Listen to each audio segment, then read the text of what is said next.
First up, let me introduce the man, the myth, the legend. It's his return to San Diego Comic-Con. Of course, his credits include Family Guy, American Dad, Ted 2, Cosmos, A Space-Time Odyssey, and A Million Ways to Die in the West, Mr. Seth MacFarlane.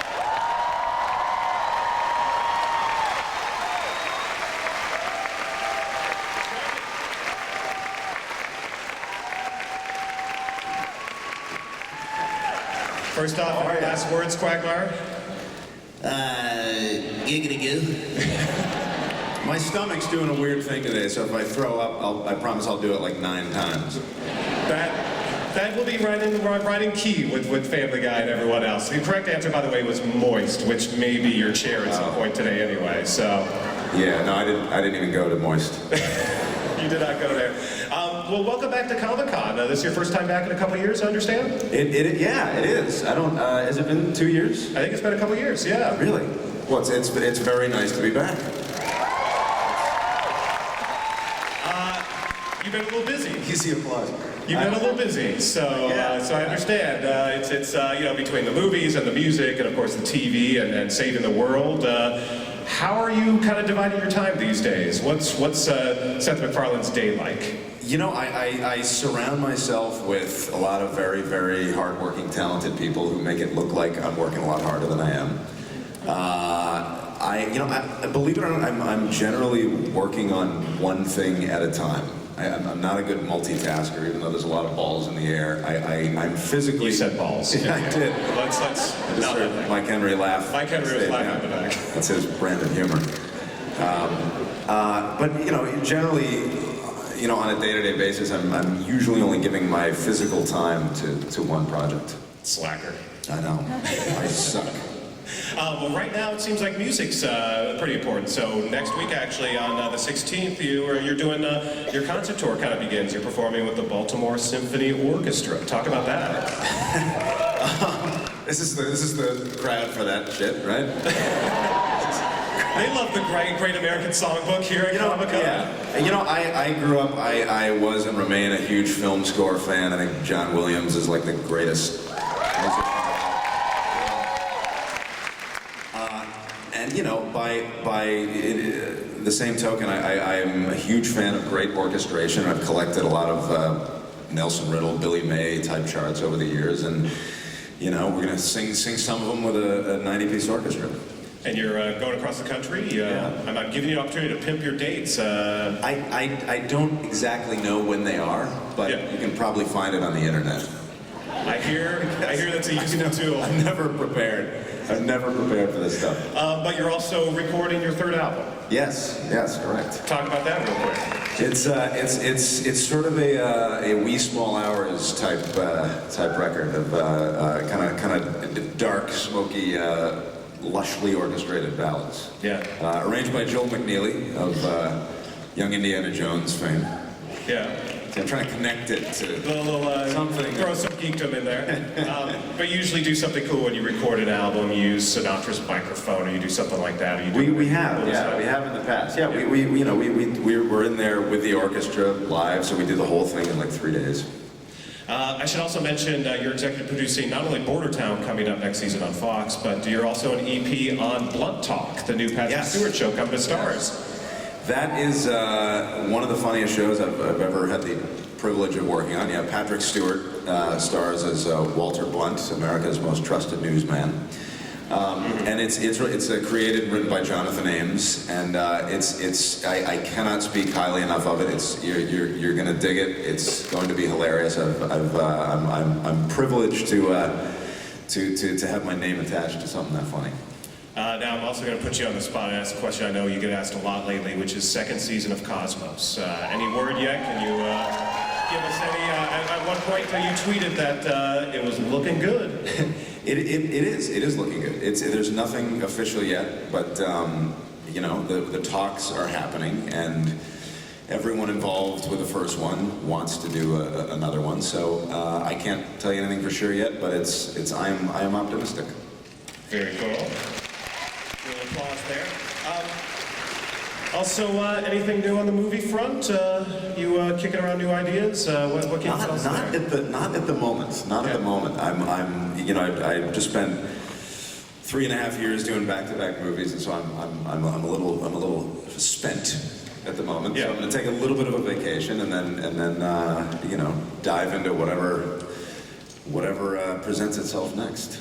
Okay, I'm going to throw a couple tweets out at you now. Sure. So you recently tweeted, I asked, who do you think is this generation's Dabney Coleman? She stared at me, then silently finished dinner. There was no second date. So Seth MacFarlane, who is this generation's Dabney Coleman? Why does the press read so fucking much into Twitter? It's where we get an insight to Seth MacFarlane. I don't know. I just pulled that out of my ass. There's no. The other tweet that I did like, and by the way, if you haven't sold this yet, you need to, which was the 50 Shades Twilight-style book idea where a woman travels back in time to Nazi Germany to date Hitler because she can change him. If you don't have a movie set up, then, that ain't bad. There's always that thing of trying to change the bad boy. There's Speaking of the press, we talked about this beforehand. Your buddies at Rolling Stone recently posted a story titled "Hating Seth MacFarlane: a Timeline." Yeah. A timeline. So they've coordinated through the years moments where they've been infuriated by Seth MacFarlane. Right. Yeah. I don't know. I'm trying to think if I ever stole a cab from somebody at Rolling Stone. Yeah. I don't think so. I don't know where that comes from. USA Today recently wrote an angry piece about something, some tweet or something that I did, and asked for a comment, and I said, well, I won't comment, but I'll talk to you. I'll answer your questions. And they essentially said, no, we won't talk. We just want to comment. So I have no idea where it comes from because I can't get the press to engage all that often. But I'm curious. All right, we'll talk after.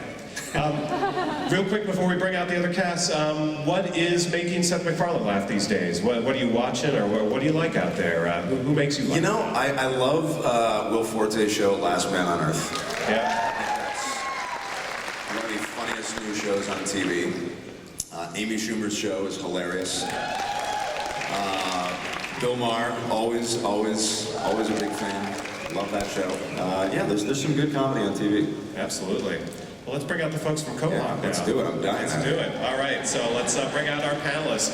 First off, I believe he's still written more episodes than anyone else. I don't know if that number's changed, but it still seems to be pretty close in the ballpark. He will probably tell you that he has, regardless. Well, we'll just say it anyway. So he's the executive producer of Family Guy, Steve Callaghan.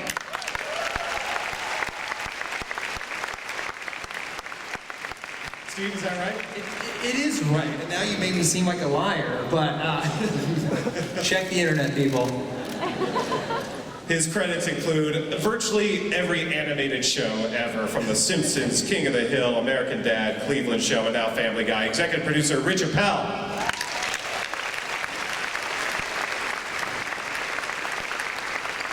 Of course, you know her from Getting On, from Shameless, and from Mad TV, but you especially know her as Lois Griffin. Alex Borstein.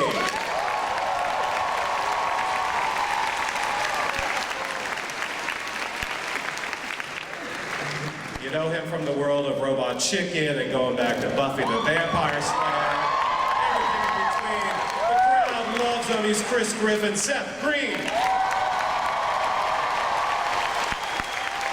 One of the kings of Comic-Con.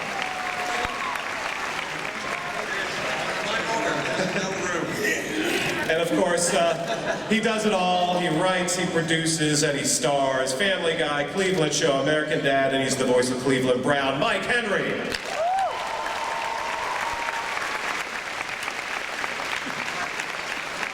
All right, before we get to business, we have a special clip for you, so let's roll it now. I just realized that's what I have. I have a bunch of that stuff in place of any photographs from like the past 20 years of my life.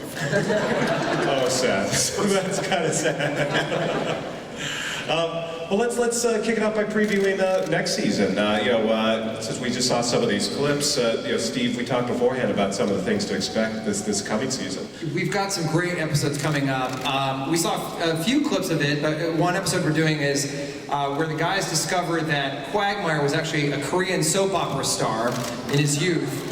And they become addicted to the show, but then realize they don't have the last episode. And of course, Quagmire doesn't know what he was saying because he was just speaking phonetically. So they travel to Korea to track down the last episode, and let's just say things get complicated. And people sometimes, will ask us where we get our story ideas. And one of our writers, Chris Regan, who had been on The Daily Show for a lot of years, was in the writer's room for months pitching various stories. And eventually he said, well, I was once in a Korean soap opera, if there's anything there.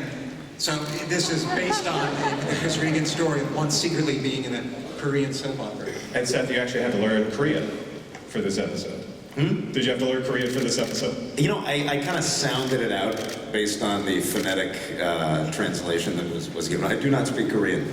It's on my bucket list. But if we're lucky, maybe you'll start a North Korean incident of your own, perhaps? I don't know what you're implying, Mr. TV Guide.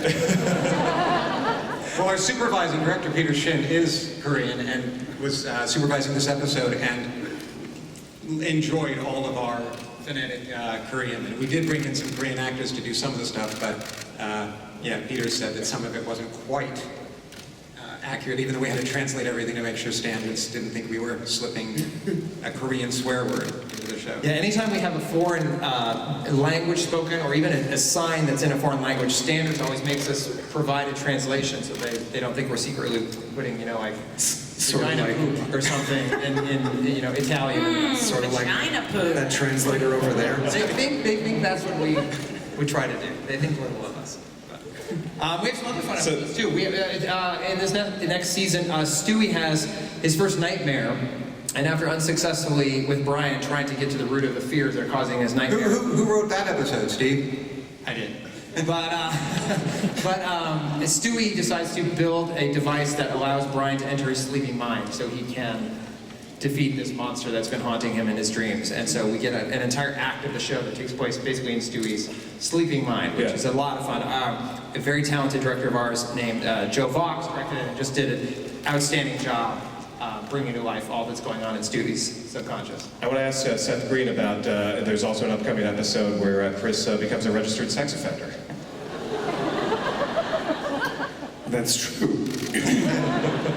Well, Chris, like most teenagers, thought it'd be cool to send a picture of his penis to an underage girl. Because he himself is underage and really only communicates with underage girls. And of course, this girl received it and her dad saw it. Don't ask why. Her dad was like scoping through her phone. And now Chris is a registered sex offender. So the Korean story came from one of the writer's true life experiences. How about that one, guys? There were Whose was that, 7 of Steve? our writers who had that experience. And no. With a dick Several. pic? All we do is sit in the writer's room and send dick pics to each other. Wait, but Chris at least has the excuse of being an underage boy. Why are you guys sending dick pics to underage girls? I think, Mike, let's go on to the next This panel has gone south very quickly. Oh, just let him do it. Wait. Guys, we forgot to look over to our sign language interpreter and see what dick pic is. Dick pic? Dick pic. Which part? Wait, do it again. Dick.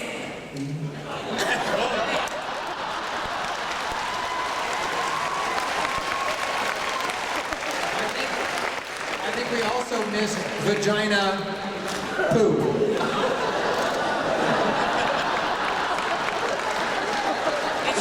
He's called a newborn.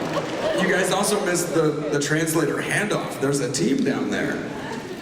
Oh, there's two interpreters. I just want to know if they work together. Like, are there some words or sentences that need 2 translators at And when he does dick pic, is it larger? Is hers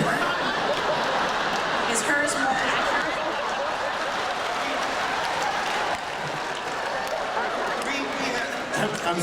I'm suddenly very curious what you guys paid for these tickets. I was imagine the HR meeting that the sign language woman has before she knows that Alex Borstein is coming back to Callaghan. You're gonna translate a couple different euphemisms for penis. Let's talk about some more episodes coming up later this season. So, We could do this all day. This could be the whole panel. I know. Very amusing. Peter and Lois get a new mattress. Oh yes, that's the one you chose to focus on. Seth's been Much wanting more to tell- exciting than it sounds. It actually is a very tell funny. that story for 14 years, and we're finally able to tell it. It's actually a very funny episode, but it's not the sexiest one to plug on a Comic-Con panel. But yes, Peter and Lois do buy a new mattress, people. Get ready for it. Peter's long lost, well not lost, but for the show, sister makes an appearance, played by Kate McKinnon from Saturday Night Live, and she's a professional women's wrestler. And I think we probably should be on the sign language interpreter for the name. It is Heavy Flow. That was the name of the wrestler. That's She just. spelled it. There might not be a physical thing for like heavy. Well, it was probably right to spell it. But Kate McKinnon actually is one of several guest stars we have this season. We have Ed O'Neill from Modern Family, Neil deGrasse Tyson, Glenn Close, Kyle Chandler, Joe Buck, big fan. They wanted to do the show. So One of Frank Sinatra's, either Frank Sinatra Jr. will be on again. Yes, Seth MacFarlane, talk about that. There's a new song that Stewie and Brian, they try to open an Italian restaurant with Frank Sinatra Jr., and there's some nice music. Yeah, we try to bring Frank back once every couple seasons. He's a good time. Get to sing with a Sinatra. That ain't too bad. Yeah. What happens in that episode? I forget. So Stewie and Brian run into him at an Italian street fair, and they decide to open an Italian restaurant together. And let's just say that Stewie and Brian have a different vision of what the restaurant is than Frank does, and it doesn't go well. But there's a very fun musical number in the middle where they're opening up the restaurant, turning it into a huge success. And Frank was so excited to do the show, and we were really happy to have him back. I think we have a request. They want Steve to Steve to sing. sing. Happy to. No, I think she said sting. This is a Comic-Con. The music fest is across the harbor. We also have an episode where Peter goes on a drunken rampage in town, so Mayor West raises the drinking age to 50, which I think means that I'd be the only one on this panel who could still legally have a drink in Quahog, which is sort of Are you 50? actually over 50. I'm 90. What? You're not 90. Well, this isn't about my age. You look good. You look really good. Right? Thank you, Alex. Other episodes and guest stars. John Mellencamp sings a song for us that he pokes a lot of fun at himself in a very good-natured way, and he was a great guy to work with. And I have to say, we have such a great, it's not just this cast, but all the other, Gary Cole, who plays Principal Shepard on the show, is featured a lot in this upcoming season, and if you watch Veep, he's spectacular in that too. And it's just one of many of the other players on the show who are so strong. I think one other episode, did you mention already Stewie and Brian getting hooked on Adderall? Yes. Yeah, so Stewie... Cheering that for. Someone's really excited about Someone's that. cheering for Adderall? Awesome. Pharmaceutical reps in the back. Yeah, so Stewie is diagnosed as being a little bit, ADHD, and so he's given Adderall. And Brian comes to learn that sometimes people take that when they want to, focus, and like some people I've heard do in school. And so Brian wants to work on his novel, so he takes a bunch of Adderall. So before long, they both become addicted to Adderall with interesting results. How many people here are taking Adderall? Right now, how many of you are on Adderall? I see some hands. I actually see some hands, so good for you. Yeah, but the fact that Ash Ketchum is Anyone on doing 5 Adderall is not bands? Anyone on 5 bands? A lot of them. Okay. Just shout out the medications you're on right now. And then meet us over by the door. Let's talk real quick about this past season. I mean, obviously, one of the big highlights was the Simpsons Family Guy crossover, which was huge. That the scene, the car wash scene, still can't scrape out of my eyes. That was disturbing. But the fight was one of the best fights in Family Guy history, perhaps. Again, Peter Shin and Don Bianchi, who's another director, worked a lot on that car wash scene. We have amazing animators. Excellent. Well, we have throwing little fat words that nobody responds to. a little clap out there.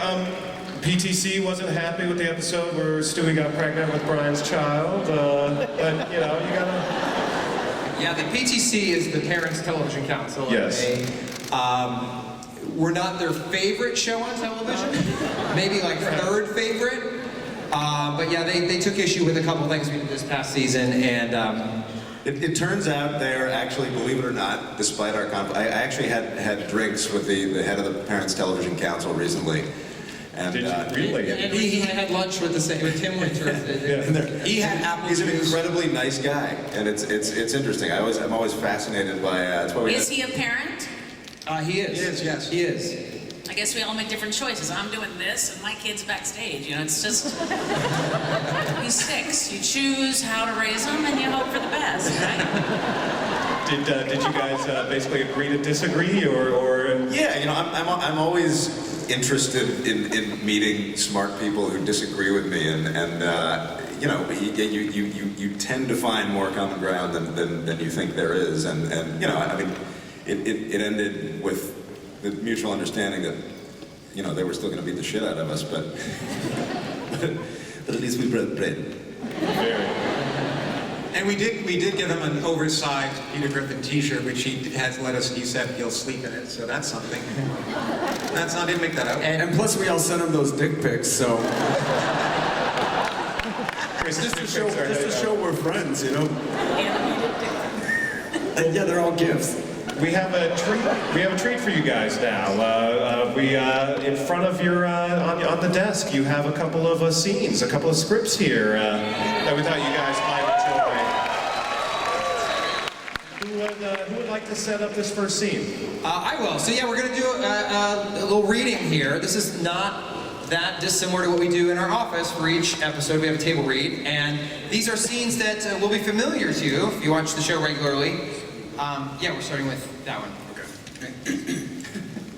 Yep. Okay. This is actually from an episode from this past season. This is from an episode called Stewie, Chris, and Brian's Excellent Adventure. And in this episode, Chris is struggling with history, and if he fails history, he's going to be in a lot of trouble. So this is a scene in Act 1 where Peter's trying to get Chris to buckle down and study some. So if you saw this episode and watched this past season, it will be familiar to you. If not, you'll still hopefully enjoy it. So there we go.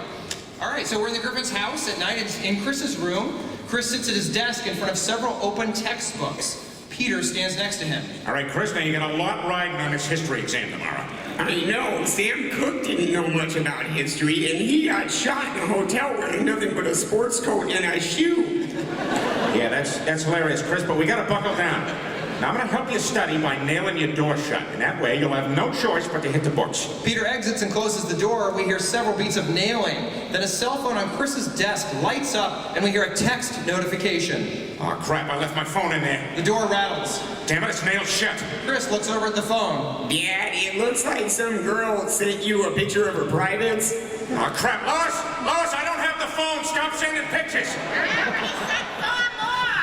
Peter begins to wildly strike through the door with an axe as the phone continues to buzz and chime. Chris, put down the phone. Do not look at the phone. Wait a minute, that's both her hands. Who the hell is taking the picture?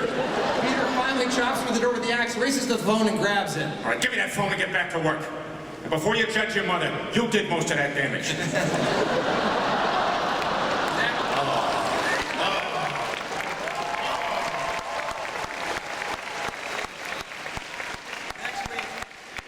Next from Peter's daughter from season 5. We are in a rundown house. Stewie is there, wearing blue jeans, work boots, a light blue button-down shirt with the sleeves rolled up, and a yellow hard hat. Brian stands by a hole in the wall, also wearing a hard hat. All right, Brian, now I'm going to go up to the upper level and run this wire down through a wall. Now grab your walkie and I'll call you when I get there. All right. Stewie exits. Brian, pick up. Over. What? Brian, please say over when you finish talking. Over. What? Over? You see the wire yet? Over. No. No, what? Over. No, over. Okay, I'm gonna start feeding it through. Over. Wait, if you haven't started feeding it, why'd you ask me if I could see it? Didn't call me that. Over. I said, why did you ask me if I could see it if you haven't started feeding it? Over. Oh, that's better. I can hear you now. Over. You see again? Over. You know, you're a jackass. For the record, I don't want to hang out with you anymore when this is over. When this is what, Brian? Over. I said, I don't want to hang out with you anymore when this is over. When this is what? You've got to finish your sentence. Over. That's it, my sentence is over. Your sentence is what, Brian? Over. My sentence, wait a minute, I have to say over even if the sentence ends with the word over? Ends with the word what, Brian? Over. Oh, I see the wire. You see the wire what? Over. Brian grabs it and tugs hard. Over! Stewie crashes to the lower level with a scream, still holding the other end of the wire.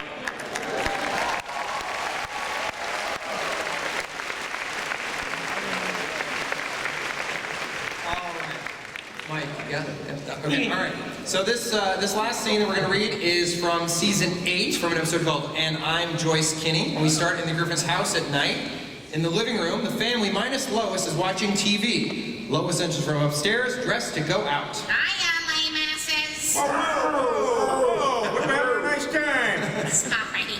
I'm just painfully aware that I'm the only member of this family who's going out for drinks with a celebrity tonight. Well, what are you talking about? Joyce Kinney invited me out for drinks, so just order a pizza or something, okay? I'll see you guys later. Lois exits. Man, I hate calling that pizza place. They don't speak English and they always mess up the order. It's like trying to give my cell phone number to the housekeeper. We cut away to the Pawtucket Patriot Brewery. Peter's at his desk, speaking loudly and deliberately into the phone. We see Consuela on a split screen in the Griffin's house. Okay, now I'm expecting a very important delivery at the house, so could you please call me if it arrives? I'll give you my cell number. Okay, yes, no problem. Give me number. Okay, 401-555-1125. 4. Peter waits expectantly for her to continue. 40. 440. No, I was just repeating the 4. 14. 14. All right, let's start over. 401. 4 0 0 1. 1 401. Yes. Okay. 555. 555. That was painless. Okay. 1125.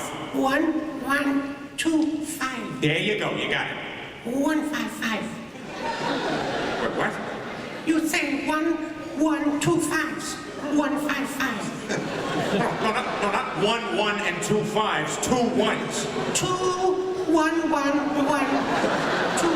Oh my God. Okay. How many one? No, I'm not giving you quantities of the numbers. I'm giving you the numbers.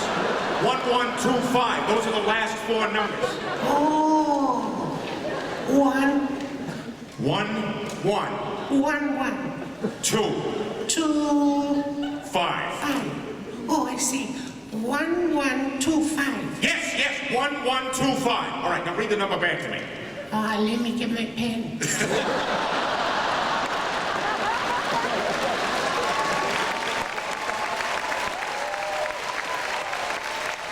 Family Guy players. If you notice the pattern, Family Guy is just redressed vaudeville. Well, one of my favorite moments from this past season, someone explained to me the whole concept of Liam Neeson making Peter go to the gym for men to pee into his hands, his cupped hands. I think that's a question for Liam Neeson, not for us. That's real, right? Don't ask me why. It's a quick way to get your ass kicked. It just is. It just is. We just were trying to think of what degrading thing Liam Neeson might ask Peter to do, and that seemed like something that, maybe he would do. And he could not have been a better sport. Yeah, he was- That episode and anything we threw at him, he was game to try. He was just as happy to do that as the joke that suggested he had a very long penis. Oh, he liked that joke. Yeah, he liked that one. He liked that one. That's good. That's good. Wait, but the translator's now translating that Alex is miming not just a penis, but apparently a large, heavy, and floppy penis. Do you want? Would it help if we gave you some Play-Doh? Again, H. All right, we're going to keep this party going by bringing out another cast. It's time for a little P&P, Peppermint Latte, and Peacockin'. It is American Dad. So let's bring out producers and stars now. First off, his credits include Family Guy and American Dad from the beginning. Executive producer Matt Weitzman.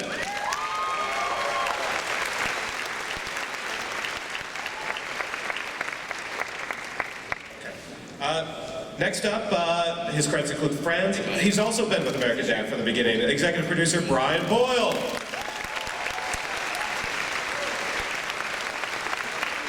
His credits include Justified, ER, NCIS, and of course he's Steve Smith. Scott Grimes.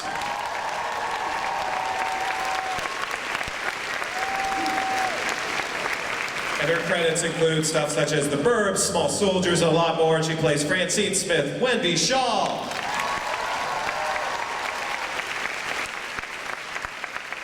Welcome, welcome, guys. We're going to be talking about next season. They got the 200th episode and a lot more. But first, let's take a look at American Dad. Actually, it sounds like we can say more on TBS than we can here, because they were bleeping our shits. Yeah. I don't know. Can we say that? In the audience here, that Yeah, there's lots of children. Yeah, because you're able to say that now on TBS, which is, what's that? Translator now. Watch him say that. You can say shit on TBS, but not here. It seems like that's the case. Okay. I believe that may be the case. Yeah. So we'll call it the S-bomb for now. But you're able to use a lot of S-bombs on TBS. I guess that's a fun thing. It's something different. Anything else that you, content-wise, were able to do maybe this season or next season that you might not have in the past? Could we always show a boner in a pool like that? Could we? God, I'd like to think so. No, probably not. No, we probably could not show that's, the implied boner. I think we show ass crack now. Yeah, if you show ass crack, we can show underboob, which is a big plus. We never could do that before. Haha, guys. What else? Obviously we have some extra words that we can say, but mostly So it's more sexual and it's more swearing. Right, exactly. Which everybody loves. I know that's why you all have come here to hear everybody say extra S-bombs. So let's talk more episodes coming up. So we saw a little taste of the time travel episode where Stephen Snott's future selves come back. Talk about that. We have an episode where Steve and Snott are about to throw this party and they're going to become really cool, and suddenly their future selves show up and they warn them against having this awesome party that's going to make them really awesome, because the lesson is that if you're really nerdy and put down when you're a kid, then you rise up as an adult.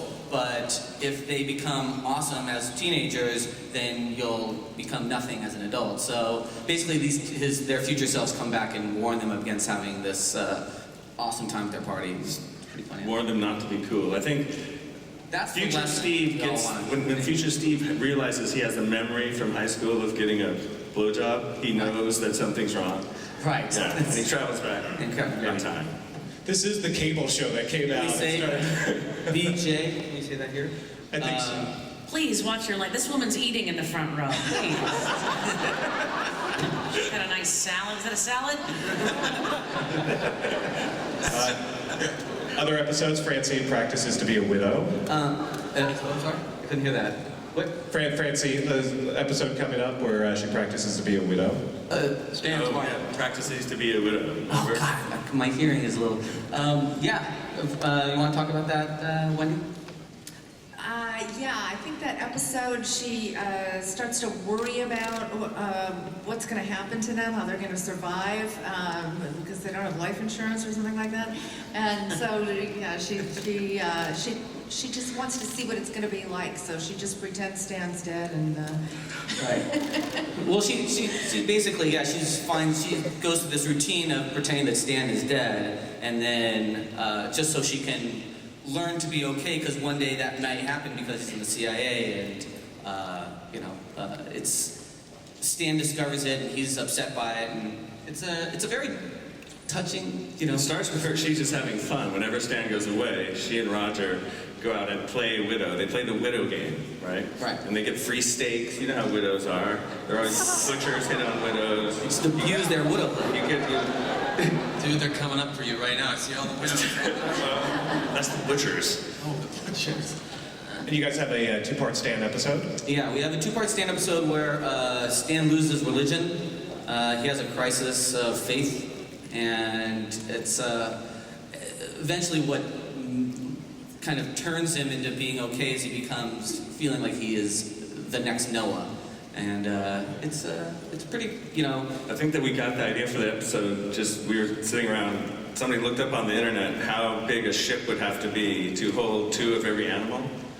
And it turns out it's like 6 Dodger stadiums big. I'm like, whoa, there could never be a boat that big. And then someone Googled biggest boat, and it turns out there's a boat that's 9 Dodger stadiums big. Yeah. So then there could be. So there's hope. Yeah. And if that's true, maybe everything's true. We also have an episode where Steve, I don't know, you saw a little clip of it, he joins the water polo team, and he's not very good at it. So Klaus needs to basically ratatouille him, but in his shorts, using Steve's pubic hairs as his mechanism. Again, cable. Yes, cable. Yeah, thank Brave God new for it. world. What else? Yeah, we saw, we have one where, Well, I'm curious. Let's talk about the return of Jeff real quick. The new Jeff, Alien Jeff. So we're going to see more Jeff next season. Definitely. Jeff's in about half the episodes. We mostly play him as, same old Jeff. We haven't really touched too much on his alienhood yet, but eventually that will obviously come to play. I don't know if all of you guys know it, but Jeff is back.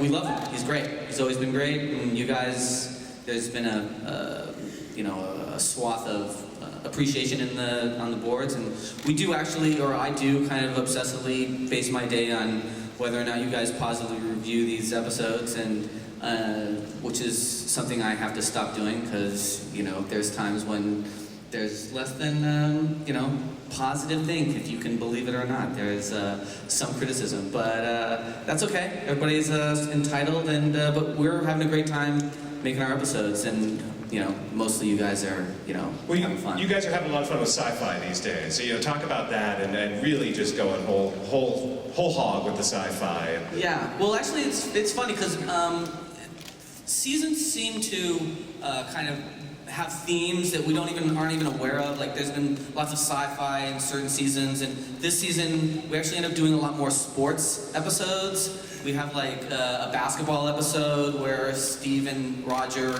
compete on this basketball team. We have a bowling episode where Steve and Stan play together.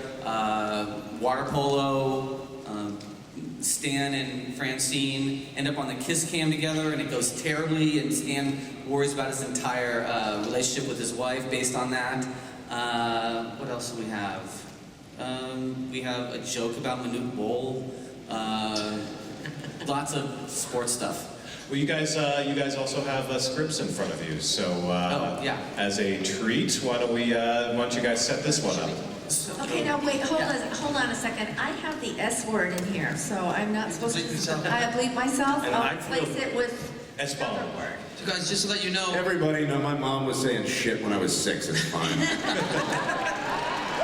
Seth says it's okay. Yeah. Well, right before we came here, Dee Bradley, who plays Klaus, just went to the hospital in the green room. Oh, he got it. More than I was wondering. He's let's think of him and send him our wishes, but he would normally, yeah.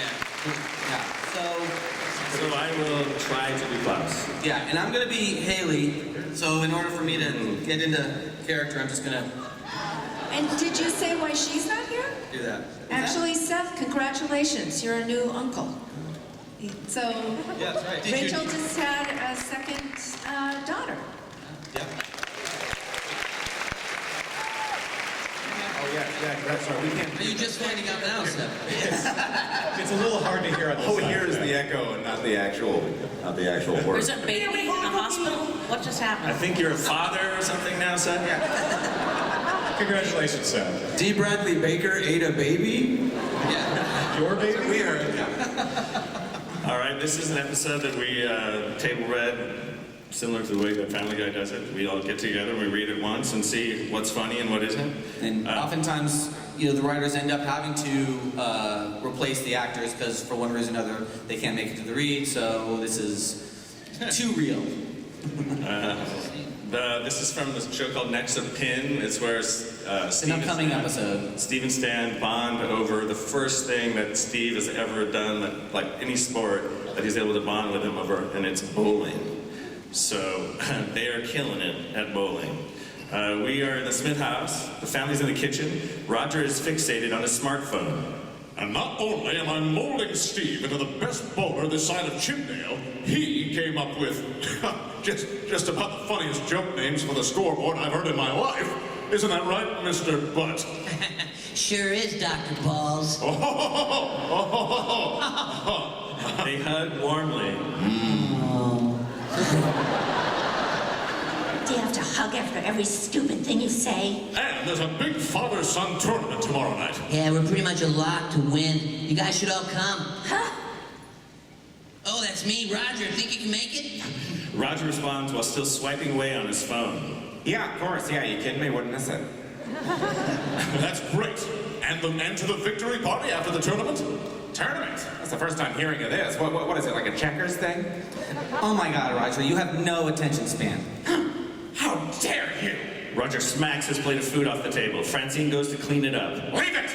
Francine backs away, muttering. Bald ass alien piece of spit. See, we know what you're trying to say, sweetheart. You're the one with no attention span, Haley. With all the weed you've smoked, you've fried your brain worse than Francine's burnt-ass scrambled eggs. Don't leave me hanging, Franny. Francine just glares at him and pours herself some scotch.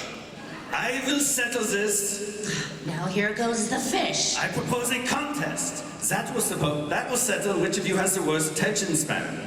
And the contest is TBD. Deal. I got myself involved.